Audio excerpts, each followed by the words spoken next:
همه رو بریزم.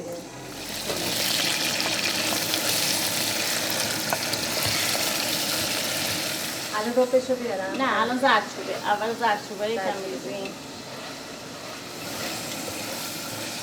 کافی خوب. یکم بریز. یکم هم بریز. دستت درد نکنه.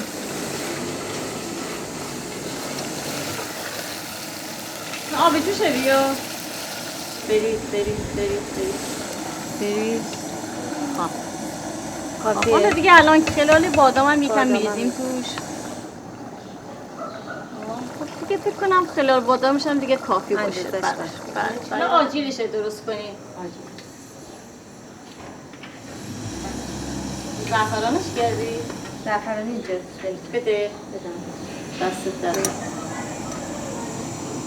چه خوش رنگ. بادام. خلال پرتقالم بریزم. زرشکش هم قاطی کردی. بعد اینم روغنش. روغنم هم یک قاشق هم شکر بریز تو. قربان دستا. گلابش بخار بشه دیگه آماده است.